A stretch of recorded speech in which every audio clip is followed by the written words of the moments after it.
Right, and welcome my friends to the show that never ends. And as you see, Phil Foden has made his way straight here from the game this afternoon. Hair is far too long now to be compared to Phil Foden. Right, okay, yeah.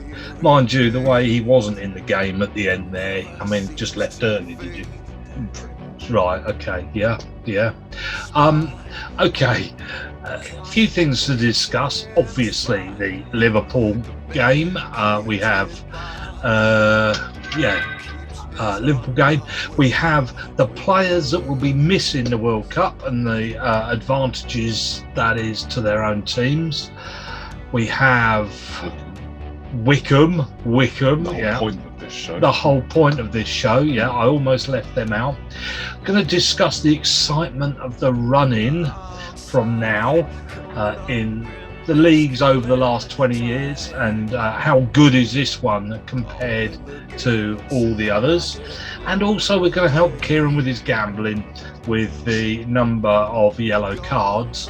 We will be able to look at yellow cards Wycombe have got. Of course, we'll have to add a little red one to Wycombe's this time, won't we, after Saturdays.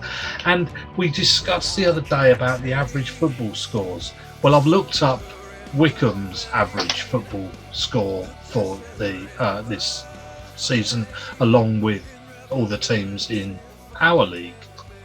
Okay, I've also got to tell you about the music, but I'll do that a bit later. Let's get on with Wycombe Wanderers. So, how did we get on, Kieran?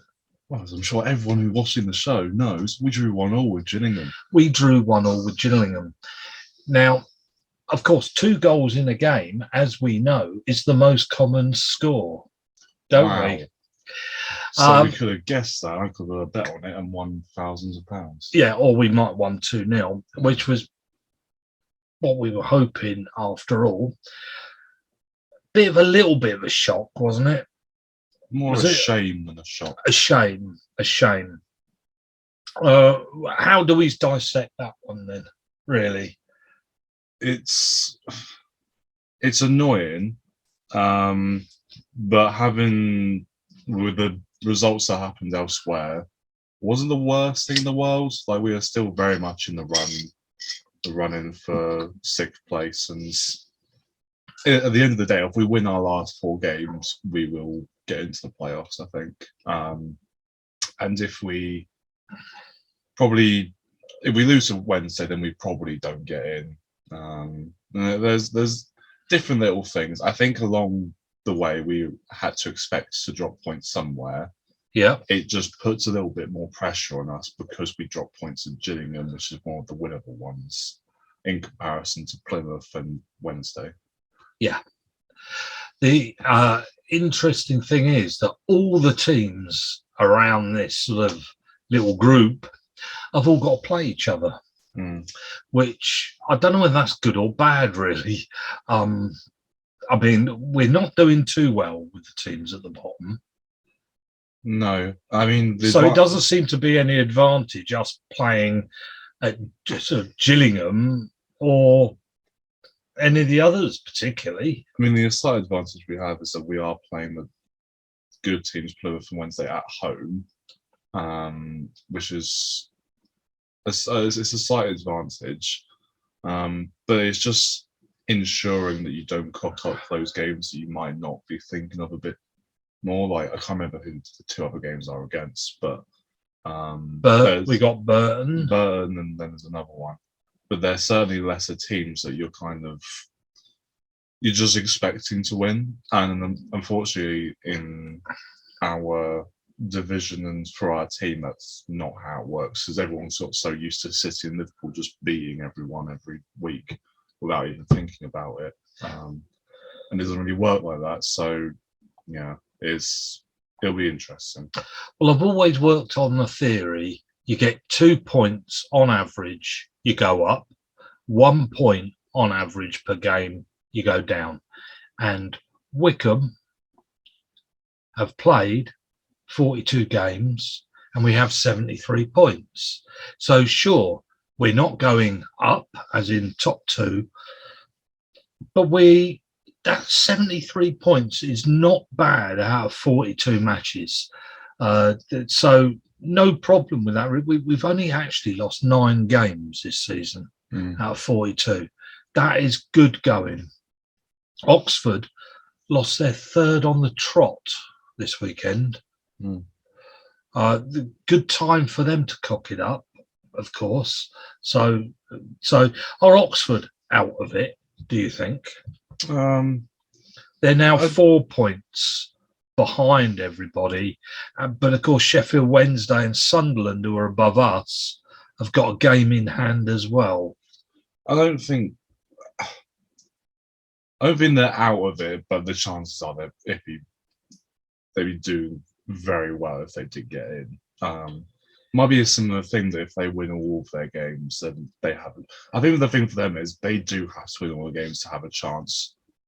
I'd argue we do as well, but I think we can drop points in one of them or draw against Sheffield Wednesday or Plymouth. I mean, Oxford do have to play Milton Keynes and Rotherham. And so you'd imagine that they're not going to beat those two. No. So, I mean, especially with Rotherham and MK Dons both fighting for that 2nd place. And of course, Sunderland, who have sort of put a couple together now, they haven't lost for a little while, in fact, not since they lost to MK Dons. They drew with Burton, they beat Wigan, they drew with Charlton, beat Fleetwood, beat Crewe, drew with Lincoln, beat Gillingham, and now beaten Oxford. So they're all right. They have Plymouth in there, and Rotherham, and Sunderland. Sunderland can't play. Sorry, Morecambe. Sorry, yeah, look to the. So they have Rotherham and Plymouth. So everybody's got everybody. And of course, obviously, if you look up Sheffield Wednesday, you'll see they've got Wycombe. Oh, surprise. And they've got, who they've got? I can't remember. But they've got, and is it just one or 2 big teams they've got? Oh, they've got MK Dons coming up, is theirs, and Wycombe. So everybody, there's points to be got and points to lose. And some of those teams are going to have to lose points. At the moment, they've just been sharing them equally around as they play each other. But who knows? Who knows? Don't give up. The Sunderland guy on YouTube gave up about 2 matches away. I don't know why. He drew a game or something. And he started, he was very, very upset. And of course, this Saturday, he's packing his bags for Wembley. Sort of needs to be a little bit careful there. I think it's not obvious still out of all these groups who are going where. Now, really, who knows? Plymouth have got 3 of those teams, I think. And so even they can't be sat there overly happy. We're talking about they lose 2 of those games and they can go below everybody as well. So nothing yet is sorted. That is for sure. I think that's about sums that up, really. Who knows? The game Wycombe played, great goal. Vokes, 15th goal of the season. Goal they let in.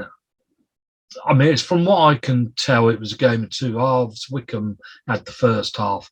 I don't know what the injury on Mehmeti is. Let's hope it's not. Ainsworth said it didn't look great. So it didn't look great. So he might be out for a short period of time at least.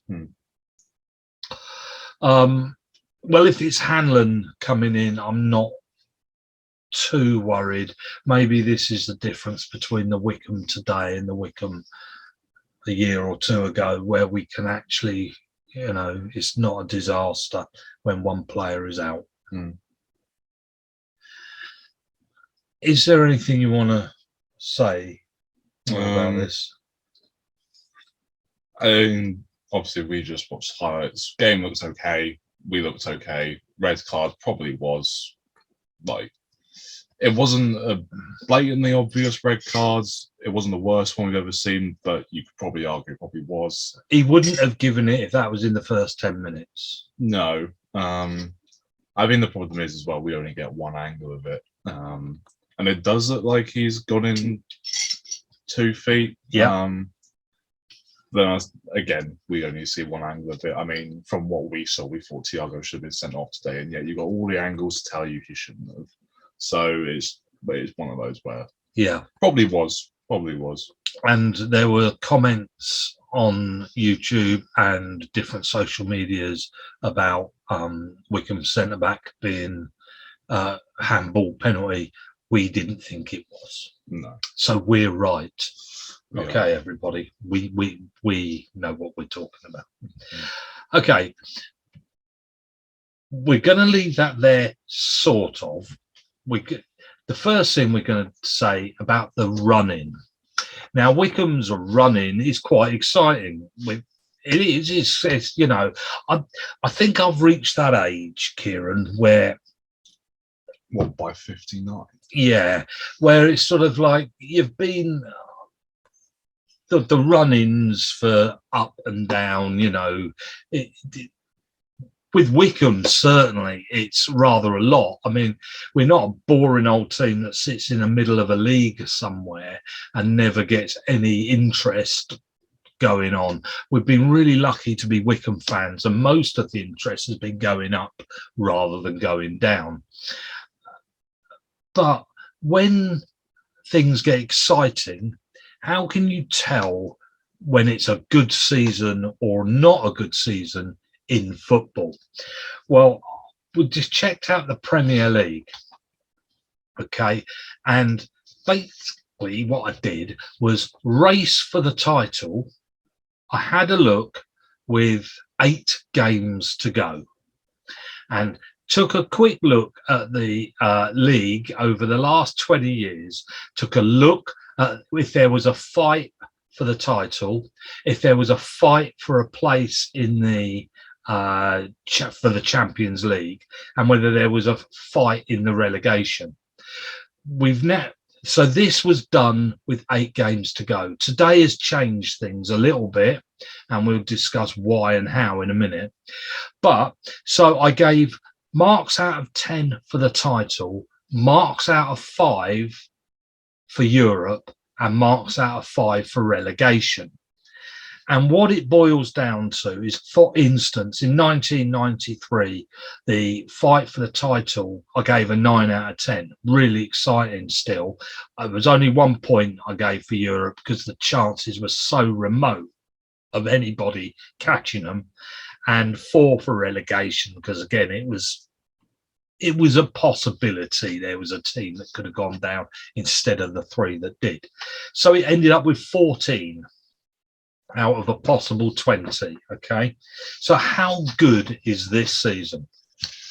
Well, with the 8 games left, because obviously it's going to get less and less so as you get nearer and nearer the 1 game left, because there's less chances of things. So I gave this one 9 out of 10 for the title, and I think 9 still is around. Yeah. I gave 3 out of 10 for Europe because, I mean, you've got Spurs, Arsenal. It probably is just Spurs and Arsenal, isn't it? Yeah, West Ham had started losing everything. Yeah. United really. So there's only 2 teams. Yeah. So I gave it 3 out of 10. That's fair. Yeah. And for relegation, I gave 3 out of 10. 5. 3 out of 5. Oh, sorry. Yeah, 3 out of 5.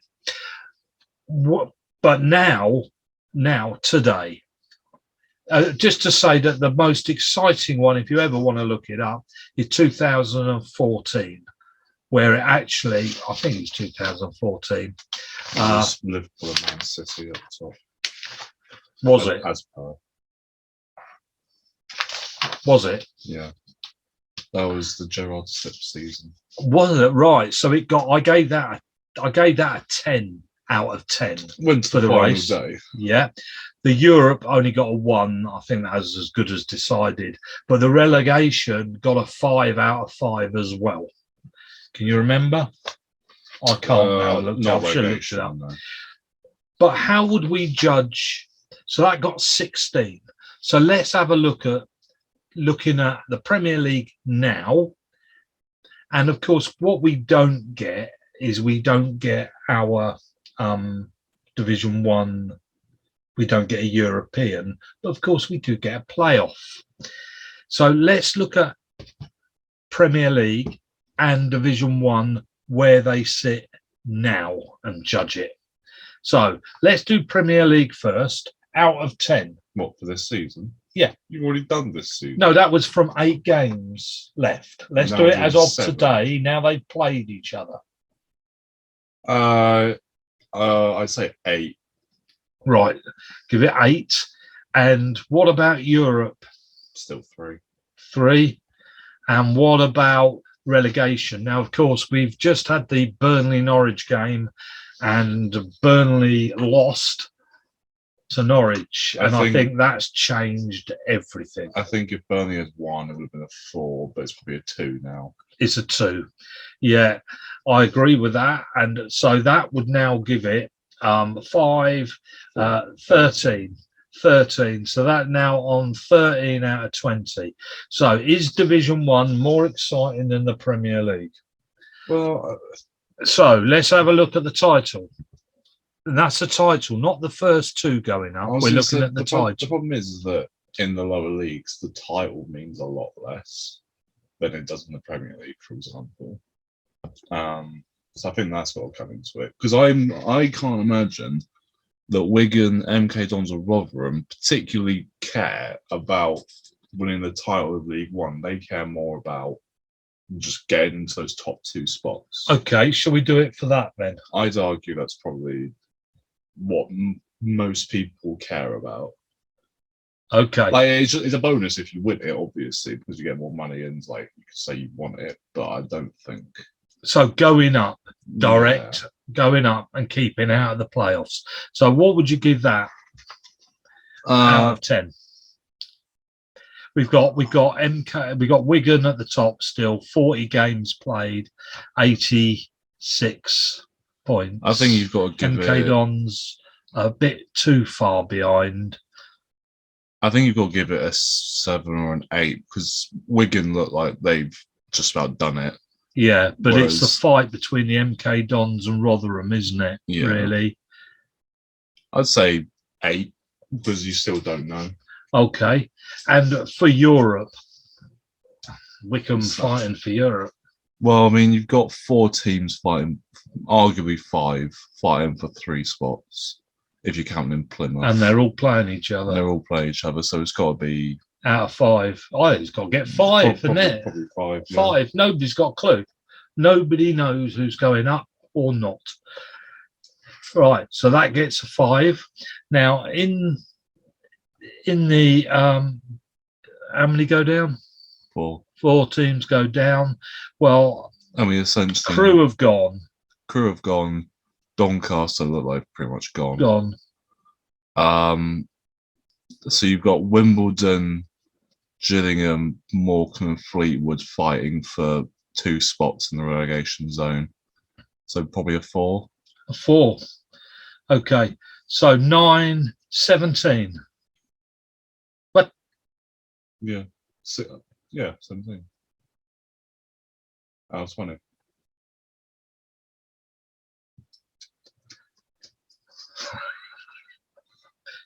$17 out of 20.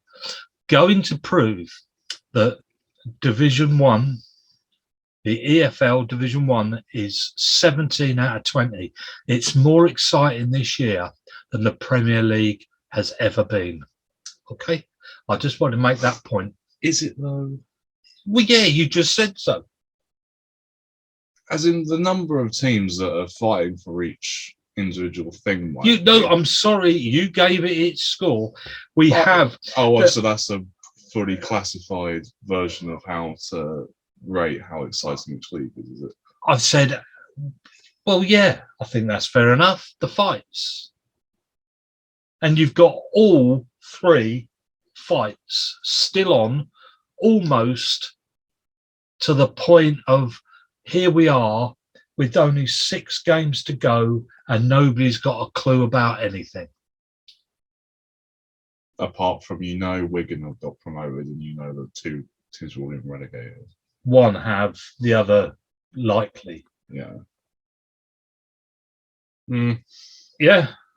Yeah. Yeah. We're agreed that the Premier League is boring compared with the EFL Division 1.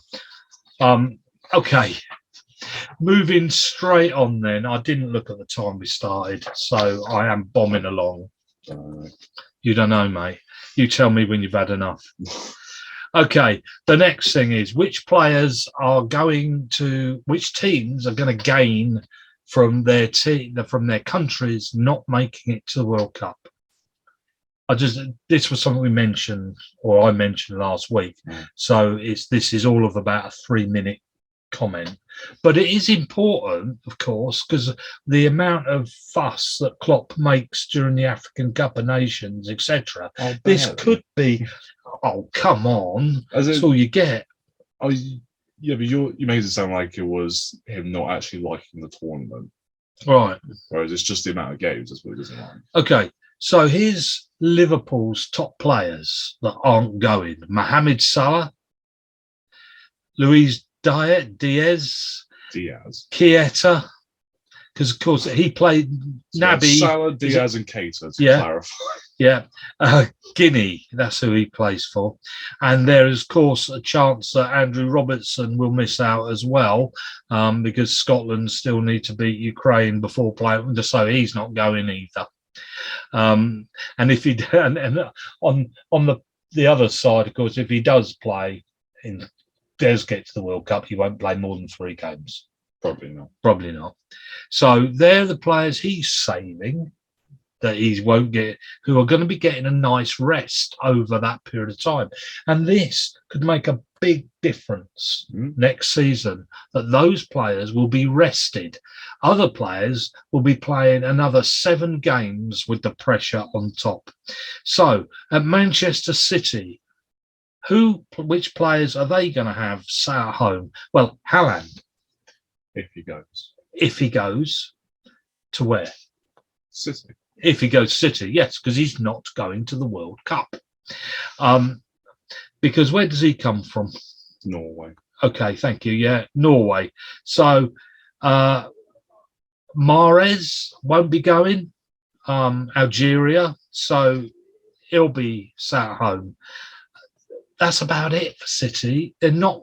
I'm afraid most of their superstars, most of their best players are going to be there. That could be a whopping bonus to Liverpool. Well, to be fair, you don't know, because they could go and sign about 10 players who just aren't going to play in the World Cup.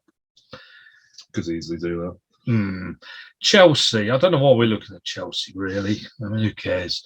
Because just as a point on that title race and stuff, did you know that since 2018-19, City have picked up 339 points since 2018-19. Liverpool picked up 338. There's only 1 point difference in 3 years. 4 years. 1 point in 4 years in the Premier League, the difference. Isn't that incredible? And following far behind is Chelsea with 267. Rubbish. To only 267. I mean, pathetic.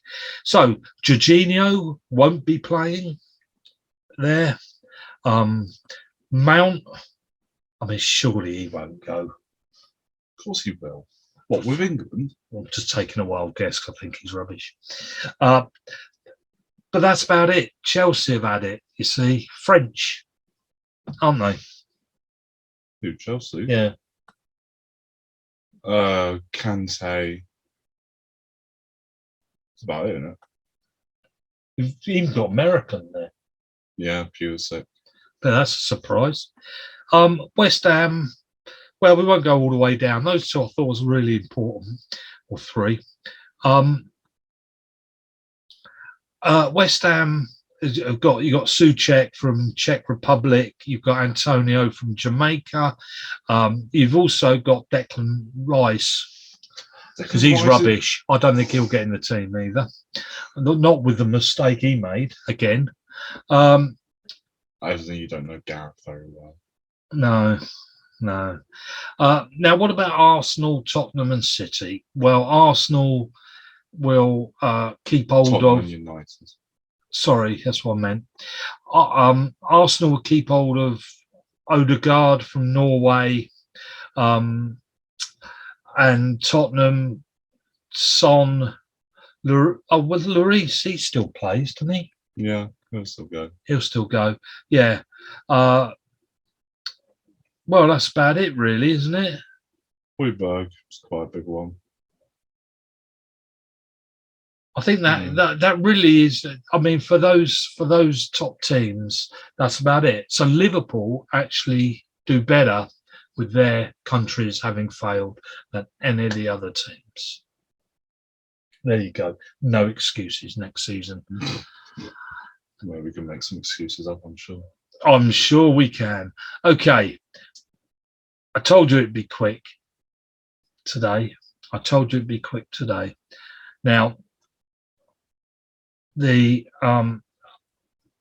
quick couple of things that I thought were important. We have Carvalho going to Liverpool. Did you know? Yes, I did. Amazing. And do you know who he is? Yeah. Where's he from? Fulham. How old is he? 24. 19. There's about 1 in 30 chance. 1 in 30. That'd be pretty. That'd be pretty good. Pretty good, yeah. And also, we've got somebody who's going to be leaving. Our football manager is leaving. Oh no. Warnock has finally hanging up his frown, his complaints. I bet the referees are so pleased to see him leave. If only he could take his mate with him, with his Speedos to the beach. Our friend with Watford. What, Hodgson? Hodgson, yeah. They could go together, couldn't they? Go and have a rave on holiday. Roy's okay. Roy's never put in that much of a complaint. I think he's just an old guy just trying to do his job. Just an old guy trying to do his job. Yeah. I don't know why he went to Watford though, because he'll be sacked as of next season. Yeah, I think so. Amazingly enough, there's for him. Bruno signed another contract. Blimey. What are they doing? Signing players before they get a manager? That just seems ridiculous. Need to hang on and know who is going to be running the team. There's too many times you come across these football teams like Everton who have had certain amount of managers and the team's made up of about 20 different manager choices, and so none of it fits. So when you know you're going to be getting another manager in within the next few weeks, why start re-signing them? I think that's ridiculous. Always have no players for them to work with. But that's all well and fine. But that guy is the one that they sit in the middle and build the team around. Bruno? Yeah. Well, that's why they've signed him. Yeah, but that's a mistake. If the new manager has got his own ideas, he's stuffed. They've already done his job for him. I'd argue Bruno is probably one of those that they could re-sign. But if I agree, like people like McTominay or Fred or Sancho, Rashford, they probably haven't warranted being the team built around them. But Bruno, I feel like, has done enough for that sort of thing. Fred's out, isn't he? Yeah. He's out for the season now. Yeah. Right. Now, yellow cards, red cards. It's a new game. Mm. We spoke before about, just searching through his paperwork here, how many red cards and yellow cards teams get, because it makes a big difference to Kieran's gambling. How many is the average?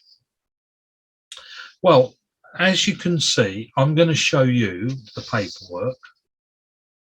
And you're going to ask me to try and work out what it means. What? No. I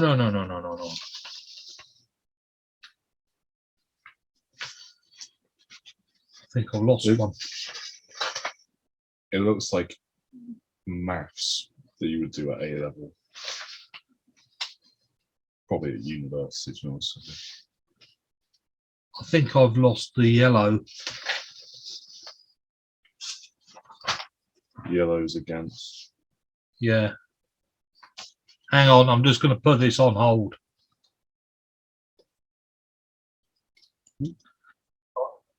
Sorry about that. I got a bit confused. Okay then, Kieran. Take a rough estimate. How many yellow cards? Well, no, tell us. How many yellow cards in 20 games, the first 20 games of the season, did Wycombe receive? How many yellow cards did? Couldn't tell you the first 20 games, but I can tell you the first 41. Oh, okay, yeah, sorry. So Wycombe got, on average, 1.66 yellow cards a game. And against Wycombe, they had 2.07 yellow cards a game against them.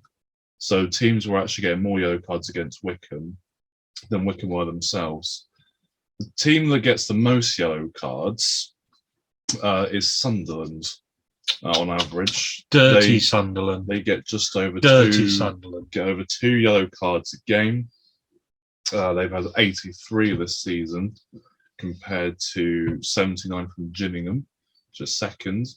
Bolton are actually the ones who get the least yellow cards. They only had 55 in 41 games. Plymouth are also down there. Morecambe are down there. So Wycombe are we're bottom half. We're bottom half, near the average. And then against Wycombe, or against the other teams in the league, Wycombe are actually third for the number of yellow cards that were so the other team get against them. That means Wycombe are good at faking dives. Something like that. Teams get just over 2 against Wycombe a game. Oxford are actually top. They're on 2.2. So they are even worse at diving, is what we're saying. Doesn't necessarily mean diving. But No, I didn't mean. They've had 90 yellow cards against them. But you know why Oxford have got, haven't they? Because they pissing around with the ball at the back, and the teams just get fed up and go straight in for it. Well, you'd hope a professional footballer would actually be somewhat okay at just, No, they wouldn't do that. No, I'm just. And Gillingham, Burton, and Morecambe are the teams that have the least yellow cards against them, just below 1.5. So what we have at the moment, then, roughly for Kieran to gamble when Wycombe play a game, is the most common score. Most common number of goals is 2 in a game, but the most common score is 1-0. So you gamble on 1-0, you gamble on 11 corners, that's 6 for the home team, 5 against. And how many yellow cards for the home team on average? 2. 2. And how many for the away team? 2. So there you go. That's what you've got so far. That's what I normally do bet on, but I don't normally win that. So 1-0. 1-0, 4+ corners a game, and 2 yellow cards per team. Yeah, and there you go. You cannot lose. Now, just to say that the goals the average score, of course, was on the top 5 football leagues for the last 20 years or so. Sorry, am I keeping you up? Yeah. All right. But I've actually got Wycombe's most common score. How about that then, you say? This is where he tries to find it. Here we go. Look. So, in the last 42 matches, there you go. Wycombe, there's the scores. We've had 5 0-0 scores. That has been the most common scoreline, other than 2-0, which was also 5, and 2-1. Okay. 4 for 1-0s and 4 for 0-1. Therefore, that's 8 for 1-0s. Okay. So that's 8 1-0s, 5 0-0s, And 5 2-1s. and 5 2-1s. So we are very similar to all the top football teams in the world, in fact. Why? Why? Because we're as good as. I see. Okay. Yeah. Interesting stuff. So now you know that did include Wycombe. Wycombe's most common score, 8 1-0s, even though it's 4 or against. The next is 5, and that's been 5 0-0s. So if you want lots and lots of goals, I would suggest you go and watch Holmer Green United or something. Don't worry about Wycombe Wanderers. They're all 1-0s or 0-0s. So that's that. And now we come possibly to the last piece. Shall we whip through this? We've got to talk about Manchester City and Liverpool, and maybe Burnley and Norwich, because they're the two that matter. We'll start with Burnley and Norwich. What a load of crap. Okay, let's move on then to but what a load of crap. It was like watching a different sport. Watching that followed by Liverpool, Manchester, it's just a different sport. I'm sure it was a different thing entirely. I mean, none of those players could be I thought that Norwich and Burnley were both shocking. I thought Burnley weren't as shocking as maybe deserving to lose, mainly because I didn't think Norwich deserved to win. It was just a strange game, and all Burnley could manage to do was get the ball wide, and they seem to have got this idea that if you belt it in, it's going to go in the net, but nobody was there to do anything about it. And it's just a completely pointless exercise. They huffed and puffed to kick the ball to the goalkeeper, was what they did, for him to catch in the area. In saying that, Burnley did miss an open goal as well. They did miss an open goal. Brought that to 1-0. But yeah, there's definitely a reason why those two are definitely going to get relegated. They were not. No. And I could not see that either of them have anything in there that will be enough to come back. I can't see either of those two teams this time turning into an exciting attacking team, even if they're playing, well, I was going to say poorer opposition. They were playing poor opposition and couldn't do anything about it. I'd argue that I think Burnley would be the team that could do that. Having seen Fulham the last couple of seasons just go up and down like a yo-yo, like they've always looked really bad in the Premier League, and yet they've come straight back up every time. But they've got a goal scorer. I think Burnley would have. Yeah, but they have a goal scorer in the Championship, which has just never done anything in the Premier League. I think Weghorst and Cornet for Burnley would have a field day in the Championship. Do you? Yeah. I hope they don't, because they've got to. I mean, there's no point those two teams being in the Premier League. Absolutely none. Someone's got to lose every game. I think, yeah. I mean, the thing is, if they were any better, they wouldn't be down there. No, but then no. not every team in the league can kind of get a sufficient number of points. I think what you mean is like you might as well have like Luton or Nottingham Forest in there, kind of thing. Give them a go. Like give them a go. Yeah. But then they'd also have the chance to be even crapper than Burnley and Norwich. But I mean, I do agree in the fact that Norwich and Burnley have had their chance to kind of like show off in the Premier League, and now give somebody else a go, yeah. And maybe they'd actually put a little bit more effort. I don't mean effort into playing on a football pitch. I mean effort into. I mean, do a Leeds. I mean, why can't they do what Leeds have done? But I mean, the thing is, someone does have to get relegated, and someone does have to be bad per se. Brentford. Yeah. But then you've always had like QPR or Huddersfield or other things like that. It was just bad. Yeah. And they're going to be bad in the Premier League, unfortunately. So, because what we got coming up this year to instead of them, can you remember? Fulham. And then it's Bournemouth. Fulham, Bournemouth, and then third are Luton. I think Forest are up there as well. Yes, that's right. Luton would be interesting. I think they'd get whacked. It would be interesting. At least give them their fans a go, eh? Right. Now to the other game that was a completely different sport, and it's a completely different sport to any of the games I saw on Match of the Day this morning.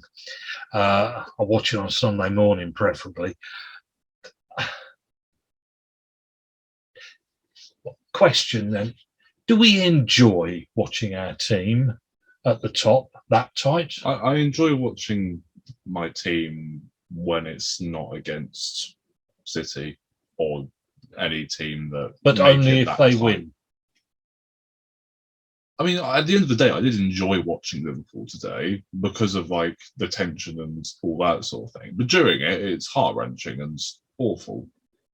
But now I can look back on it and think that we actually did all right to get a point out of that game as opposed to not lose it.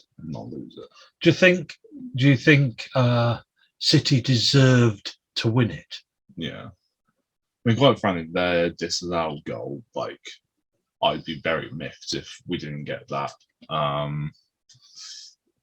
And they just had quite a few decent opportunities that if they were a bit more clinical, they would have won it. Like Mahrez is at the end. I don't know what he did. They got in behind a couple of times and didn't do simple pullbacks like De Bruyne on the edge of the box or anything like that. And to be honest, Liverpool had two chances and took both of them. Yes. What do you think? I think the main thing that stood out was two players. One was De Bruyne, was clearly the best player on that football pitch. And Fabinho was clearly the worst player on that football pitch. And one was looking after the other. Yeah.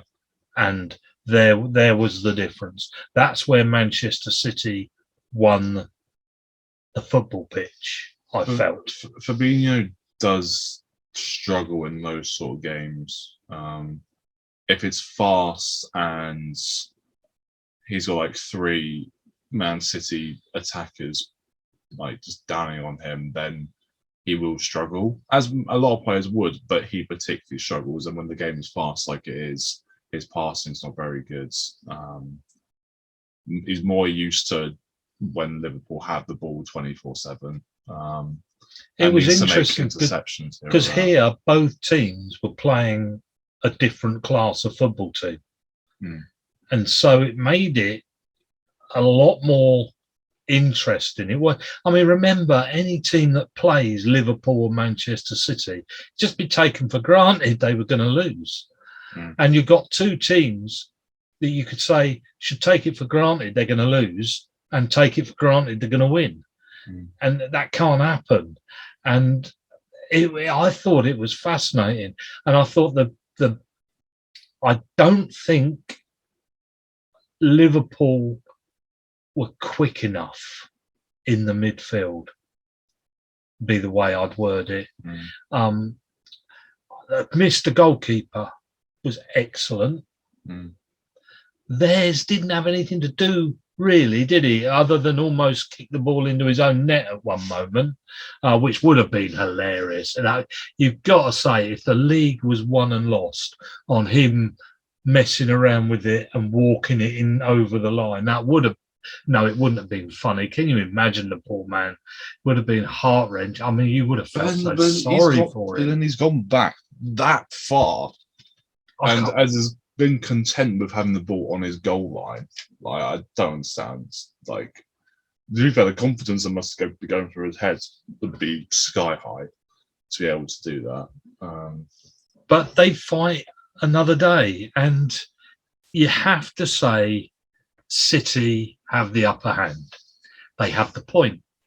City look ridiculous. Like, they looked a lot better than us today. I mean, quite frankly, we only did have only 2 chances. I don't remember us actually having another shot apart from that. I mean, Liverpool have been known this season for set pieces and all that sort of thing.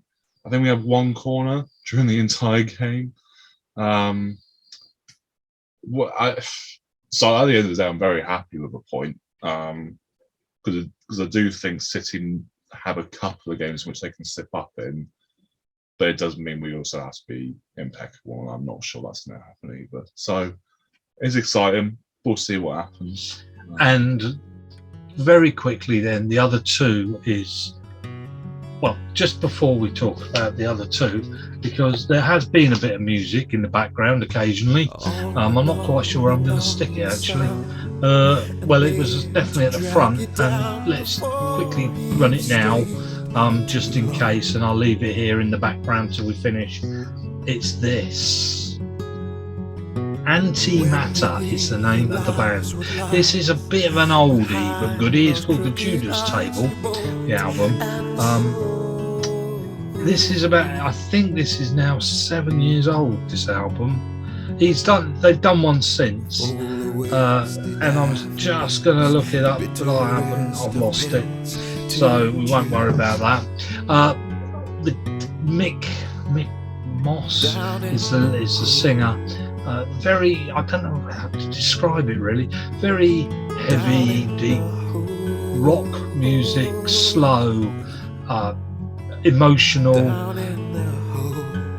I don't know. I was going to say, I don't know whether he's got an issue or not, a problem or not, because he doesn't sound a happy person. I'll give him that. But it is an excellent album. I come across this. Well, I've got about 5 of his albums. I think there is only 5. The 2 songs you've heard are Hole, I think. That was one. And Killer. I think are the 2 I played. So take a listen to that. This Antimatter, Judas Table, it is on Bandcamp, it is on YouTube, etc., etc. Take a listen. Excellent album. You can download it on Bandcamp for about £7. Don't go and buy this CD. I think it's now worth about 30 quid. Okay. Tottenham and Arsenal are the other 2, because we know Everton are safe, aren't they? They should be. But United are perhaps, and they've just got a cheeky little win now. And Burnley might win a few, but down. Yeah, almost as good as up. And Arsenal, Tottenham, of course, they could play each other as well. Arsenal have just had a little slip. Looks more like Spurs are going to do it now. Son and Kane have started doing what they do at the right time, haven't they? Arsenal keep doing these little Well, Polls, they're young team. It's a shame because I really wanted them to get top four, and they may well still do. Like, it is still somewhat in their hands. That you just get the impression now, kind of like with Conte in charge of Spurs, that it's looking more likely to go to them. It's a shame they don't play each other next, because that, I think, if Arsenal could just put it together for that one extra game, just that one, then that would motivate them to keep going. And if we actually have a quickie look at who they got when they play each other, in fact, Arsenal, keep saying Arsenal, it doesn't help, don't turn up any faster. Matches. Okay, Southampton, then they've got Chelsea, United, West Ham, Leeds, Tottenham on the 12th of May. Oh my, Newcastle and Everton. That's a pretty hard go, isn't it? I mean, that's not an easy run in, that one. Whereas you have to say Tottenham's is easier. Brighton, Brent. I mean, you say that, but then Brentford. I mean, who knows? Leicester. They got Liverpool, Arsenal, Burnley, and Norwich. So Burnley and Norwich. The last couple. Are the last two. And so if Arsenal are going to do it, they need to do it when Tottenham are playing Leicester, Liverpool, and then the big game against each other. They need to do it before the last two matches. They need to be in front before the last two games of the season. So we'll see. I think that'll do, won't it? We're done. Next week, I have actually looked up a whole piece on free kicks. The direct free kicks, the use of the person laying behind, how many times they've been kicked in the face with the ball, because you always wonder, don't you? And whether anybody's had to go to hospital. I do wish somebody would have a go. I want to see De Bruyne go for the guy, you know. Sort of 70-mile-an-hour rocket straight at them. Could destroy their sort of, chances of children, really. But he could go anywhere. But I've got all the statistics based on the chances are. I mean, do you remember saying about shooting, and everybody goes, shoot, and the chances of it actually going in the net are so remote? Well, we're going to look up what are the chances of scoring a goal from a direct free kick, okay? And who's the best at them? And you think you do know, don't you, that you're wrong, probably. Okay, so we'll leave it there, and we'll say goodbye. Kieran, say goodbye. Goodbye. And I'll say goodbye. Goodbye.